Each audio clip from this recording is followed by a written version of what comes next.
নমস্কার বন্ধুরা, welcome back to my channel CM হাউসওয়াইফে তোমাদের স্বাগত জানাই বীরভূমের ছোট্ট একটা গ্রাম থেকে। আমি চিত্রা। তো চলো সকাল সকাল আজকে ব্লগটা শুরু করে দিয়েছি। আজকে বলতে গেলে আজকে একটু প্রচণ্ড গরম। তো দেখো বিছানার চাদর টাদর সব কিছু চেঞ্জ করে দিলাম, কারণ গরমে একদম প্রতিদিন বিছানার চাদর চেঞ্জ না করলে ভালো লাগে না। তো দেখো সব কিছু রেডি রেডি করে তারপরে এবার চাটা তো সকালে খাওয়া হয়ে গিয়েছে। তো রোদ একদম প্রচণ্ড টেম্পারেচার, জানলা তো খোলা আছে দেখতেই পাচ্ছ। তো চলো এমনিতেই কাজকর্ম সব কিছু সেরে নিই। তারপরে তো আছে এখন বিছানা রেডি করি। তো তারপরে মুড়ি খাবার বানাবো, মুড়ি খাবার বানিয়ে যেগুলো হয় সেগুলোই করে নেবো। তো চলো দেখতে থাকো আজকে আমার ব্লগটা কেমন লাগে। তো দেখো এদিকে আমি স্নান টান করে চলেছি। তারপরে আর কি সকালে মুড়ি টুড়ি খাওয়া হয়ে গিয়েছে, তো আমিও খেয়ে নিলাম। তো তারপরে দেখো আমি এখানে বাসনপত্র যেগুলো হয়েছে সেগুলো ধুয়ে নিচ্ছি, থালা বাসন। তো এদিকে স্নান করে চুল টুল আজকে আর আঁচড়া হয়নি। আর মা এদিকে সন্ধ্যা ধূপ দিয়ে চলে এসছে বলে সকলে মিলে একদম মুড়ি খেয়ে কমপ্লিট করে দিলাম। তো চলো থালা বাসনগুলো ধুয়ে তারপরে দেখো এদিকে কি নিয়ে চলে এসেছি আমি আজকে। তো আজকে অনেক এগুলো কি শঙ্খ মটর বরবটি না কি বলছে মা, কিন্তু আমরা এমনিতে গুগলি বলি। তো যাই হোক অনেক রকমের নামই অনেক কিছুই আছে। তো আমি এটা ফার্স্ট টাইম জানলাম যে এটা শঙ্খ বরবটি বলে। তো আমি এই নামটা জানতাম না, তো ফার্স্ট টাইম জানলাম। তো তোমরা কি বলো নিশ্চয়ই কমেন্টে জানাও, কারণ আমি তো গুগলি বলি। তো গুগলি হিসেবেই চিনি এটাকে। তো দেখতে পাচ্ছ কতগুলো গুগলি। তো চলো আজকে গুগলি রান্না করব না, আজকে বেছে রাখছি মোটাগুলো। তো বৈকালে বেছে রাখবো, তো কালকে রান্না হবে, দেখাই যাক। তো এখানে দুটো ভাগে ভাগ করে নিচ্ছি। আর সরু যেগুলো আছে সেগুলো আর কি ফেলে দেবো, কারণ সরুগুলো বাঁচতেও কষ্ট হয়, সরুগুলো ফালতু কেন মারা যাবে আর কি।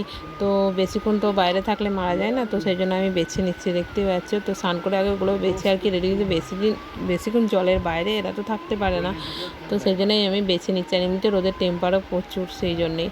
তো চলো এমনিতে ওগুলো বেছে রেখে দেওয়ার পর তারপরে এদিকে রান্নার দিকে চলে এসেছি। তো চলো রান্নাবান্না সেরে নিই। তো রান্নাবান্না বলতে গেলে আজকে নিরামিষ রান্নাই করবো, সব কিছু নিরামিষ রান্না। তো এদিকে মা সবজি টবজি কেটে রেডি করেছে, তো আমি এদিকে রান্না করে নিচ্ছি।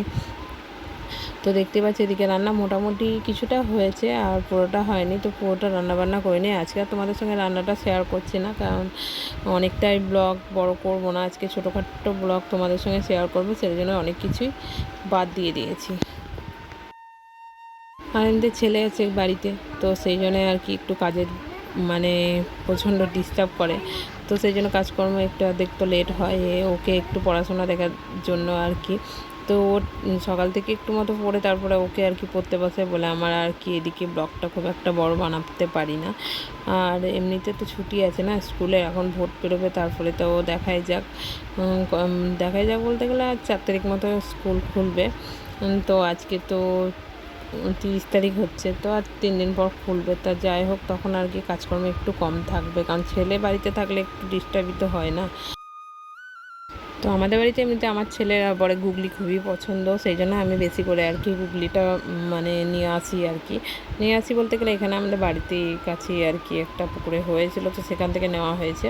তো যাই হোক সেখান থেকে নেওয়ার পর আর কি ওগুলো জলে দিয়েছি। তো একদিন পর এটাকে রান্না করলে না আর কি বেশি টেস্ট হয়, কারণ গাছটা যেটা থাকে না সেটা বের হয়ে গেলে একটু ভালো রান্না হয়।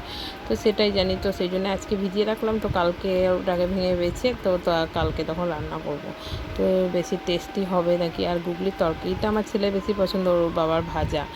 তো সেই জন্য দুরকমই হয়, আবার কোনো রকমে একরকমই হয়। পরের দিন একটা করবো, তো দেখাই যাক কালকে কী করবো। আর মাও তো বলছিল যে মা ভাজাটা বেশি পছন্দ করে। আমার কোনো ব্যাপার না, আমি সব রকমই খাই, বাবাও কোনো ব্যাপার নাই।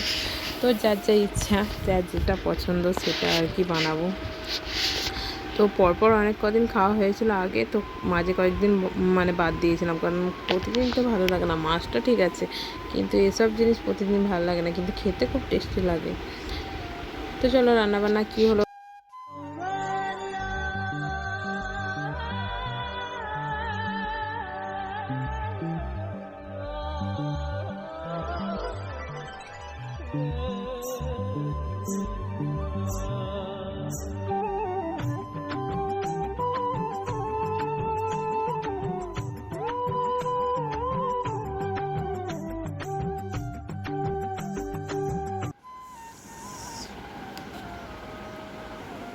গুড ইভিনিং বন্ধুরা। তো চলো সন্ধ্যাতে চলেছি। এতটা গরম কি বলবো, একদম প্রচণ্ড গরম। আর এদিকে ফ্যান চলছে, আর এদিকে আজকে গরমের জন্য মা বললো রাত্রে কিছু রান্না হবে না, তো সেই জন্য আর কি আলু ভাজা মুড়ি, সেই জন্য আলুগুলো কেটে নিয়েছি দেখতে পাচ্ছি। তো চলো আলু ভাজা মুড়ি বানিয়ে নিই। আর এদিকে বানাচ্ছি যে সুজি, তো একটু মতো সুজি, কারণ প্রতিদিন মুড়ি খাওয়া যাচ্ছে না। প্রচণ্ড গরম ছিল, এখনই দেখো কেমন বৃষ্টি হচ্ছে, কেমন ঝড় হচ্ছে, হাওয়া দিচ্ছে, বুঝতে পারছে না? দেখো বৃষ্টি পড়ছে, অন্ধকার।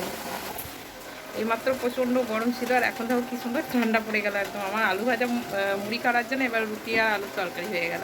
তো 10 মিনিটের ব্যাপারে একদম পুরোটা চেঞ্জ, কারেন্টটাও পালিয়ে গিয়েছে। তো চলো সেটা করে নিই, রুটি আর সবজি ওটাই হবে আর কি। আজকে তো আলু ভাজা প্রথমে এই যে কেটেছি দেখো, তো এই যে আলু কেটেছি আলু ভাজার জন্য। তো তারপর দেখলাম মেঘ, বৃষ্টি, ঝড়, তো সেই জন্য আর কি এখানে আদা রসুন ছাড়িয়ে আর এখানে আলু কেটেছি, আলুর দম বানাবো আর ডিমের অমলেট।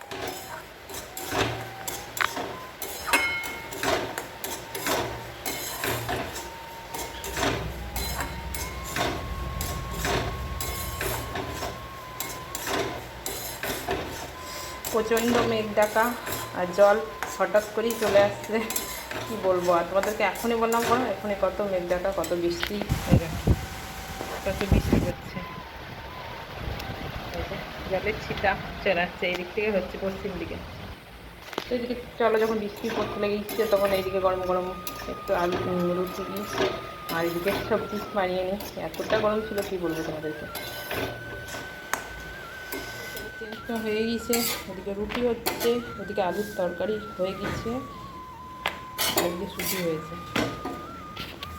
এই যে এখানে আলুর সবজি, এটা হচ্ছে ওর বাবার জন্য আর এটা ছেলের জন্য। এই যে সুজি কমপ্লিট, পেঁয়াজ কেটে রেখেছি, ডিমের অমলেট। তো চলে গেলো রান্না। কোথা থেকে কী হয়ে গেল, প্রথমে ভাবলাম আলু ভাজা মুড়ি, তো তারপরে হয়ে গেল যে এইগুলো। চলো সকলে মিলে খাওয়া দাওয়াটা খেয়ে নিই। প্রথমে মেঘ করলো, দিয়ে আমরা যে মেঘ ছেড়ে গেলো, যে আবার মেঘ করেছে, একদম মানে অবস্থা খারাপ আমার। তো চলো আজকের মতো ভিডিওটা এখানে শেষ করছি। তো ভালো থাকবে সবাই, সুস্থ থাকবে, আবার কালকে আসবো নতুন একটা সুন্দর।